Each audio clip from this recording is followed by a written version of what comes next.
Salam, hamımızın bəzən yaşadığı, amma adını qoya bilmədiyi o dərin his var ha.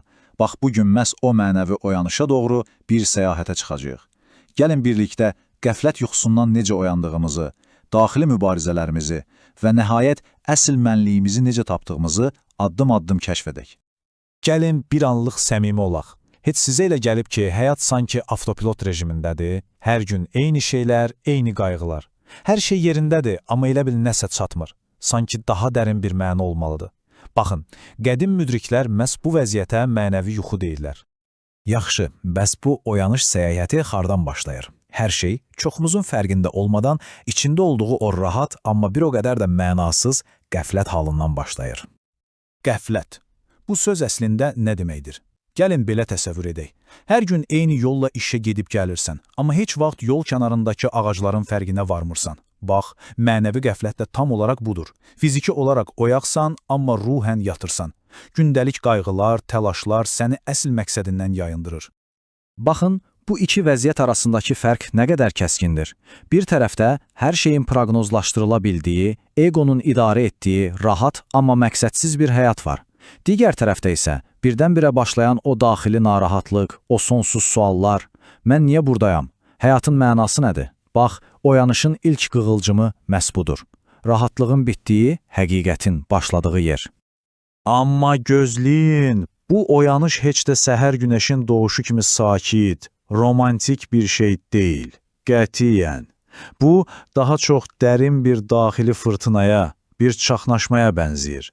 Elə bil ən şirin yuxuda ikən kimsə başınızdan aşağı bir vedrə soyuq su tökür. Bax, bu biqərar sözü hər şeyi necə də gözəl ifadə edir. Qərar tuta bilməmək, yerini tapa bilməmək halı. Gecə yatağında rahat deyilsən, gündüz işində. Səbəbini tam bilmirsən, amma içində böyük bir boşluq, bir axtarış var. Bilin ki, bu, ruhunuzun sizə oyan artıq, deyə qışqırdığı andır. Deməli, ən vacib məqam budur. Bu narahatlıqdan qorxmaq lazım deyil. Bu bir xəstəlik əlaməti deyil, əksinə, bu ruhunuzun kompasının nəhayət işə düşdüyünü və sizi əsl evinizə, yəni həqiqətə doğru apardığını göstərən ən pozitiv siqnaldır. Yaxşı, oyanış başladı, narahatlığı hiss etdik, bəs indi səyahətin ən çətin hissəsi başlayır. Çünki bu səfər xaricə deyil, birbaşa öz içimizə, öz daxili heyvanxanamıza doğrudur. İçimizdə inanın ki, əsl bir döyüş meydanı var. Bir tərəfdə qəzəb pələngi, təkəbbür şiri, doymayan hərislik canavarı, digər tərəfdə isə mələk potensialımız, yəni vicdanımız. Həyatımız, gündəlik seçimlərimiz məhz bu qüvvələrdən hansını bəslədiyimizdən asılıdır. Bu söz necə də dərindir, deyilmi? Qəlb Allahın məbədidir. Onu bu heyvanlara kirayə verməyin. Məsələ sadəcə bu daxili heyvanlarla boğuşmaq deyil. Məsələ qəlbimizi elə təmiz, elə müqəddəs saxlamaqdır ki, o vəhşi təbiətlər orada özlərinə heç yer tapa bilməsinlər. Və bir şeyi unutmayın, bu yol heç də düz bir xətt deyil. Bu bir dövrandır, bir sikldır. Bu yolda yıxılmaq normaldır, hətta lazımlıdır.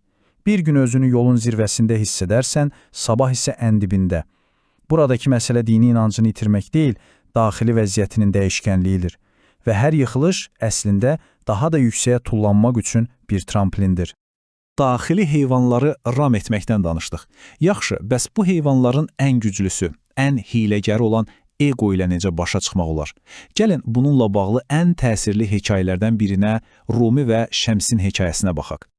Bu sadəcə bir hekayə deyil. Dostlar, bu egonun, yəni o saxta mənin necə sarsıdıldığının, insanın həqiqi mənliyinə çatmaq üçün hər şeyini necə fəda etməli olduğunun canlı bir dərsidir. Bir anlıq təsəvvür edin. Dövrün ən hörmətli alimi, minlərlə insanın örnək götürdüyü Mövlana Cəlaləddin Rumiyə ustadı belə bir əmri verir. Bu, o dövr üçün sadəcə bir tapşırıq deyil, bu, birbaşa sosial və mənəvi intihar deməkdir. Onun illərlə qazandığı bütün şan-şöhrət bir anda məhv ola bilərdi. Və Rumi bir an belə tərəddüd etmir. Bütün adını, sanını, insanların gözündəki obrazını bir kənaradır və ustadına itaəti seçir. O an o, artıq cəmiyyətin tanıdığı Mövlana deyil, sadəcə həqiqəti axtaran bir dərvişdir. Baxın, sadəcə bir dənə sınaq, bir addım və Ruminin illərlə qurduğu o möhtəşəm qala, onun reputasiyası, şərəfi, egosu bir anda yerlə yeksan olur. Və sonda məlum olur ki, şüşədə şərab yox, sirkə var imiş. Məsələ heç vaxt günah işləmək olmayıb. Məsələ Romeni başqalarının onun haqqında nə düşündüyü həbsxanasından azad etmək idi. Əsl azadlıq insanların rəyinə olan bu köləliyi qırmaqdır. Bütün bu mərhələlərdən keçdikdən sonra səyahət bizi ən son və bəlkə də ən vacib nöqtəyə gətirib çıxarır. Bilmək və olmaq arasındakı o böyük fərqə.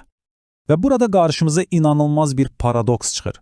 Bizi aydınlığa aparmalı olan şey, yəni elm və bilik, bəzən ən böyük maneəyə, ən qalın pərdəyə çevrilə bilər. Niyə? Çünki nəzəriyyəni əzbərləmək, o yolu getmək demək deyil. Fərq tam olaraq budur. Solda kitab dağının zirvəsində oturub hər şey bildiyini düşünən, amma heç yerə getməyən birini görürük. Sağda isə bəlkə də az biliklə, amma addım-addım irəliləyən birinə. Mənəviyyat kitab kolleksiyası yığmaq deyil, yola çıxmaq sənətidir. Və gəldik son nəticəyə. Oyanış həyatınıza yeni bir hobbi əlavə etmək kimi bir şey deyil. Bu, kimliyinizdə fundamental bir dəyişiklik, bir transformasiya tələb edir. Yeni bir sənin doğulması üçün köhnə sənin bəzi hissələri mütləq ölməlidir. Bu, əlavə etmək deyil, bu, tamamilə çevrilməkdir. Və sonda, gəlin bu sualı birbaşa özümüzə verək. Əsl mənliyimə çatmaq üçün özümün hansı hissəsini buraxmaqdan, hansı maskanı çıxarmaqdan ən çox qorxuram? Reputasiyamı? Kontrol etmə arzusunu? Bəlkə də əsl oyanışın açarı məhz bu qorxunun içində. O buraxmaq istəmədiyimiz şeydə gizlidir. Düşünməyə dəyər.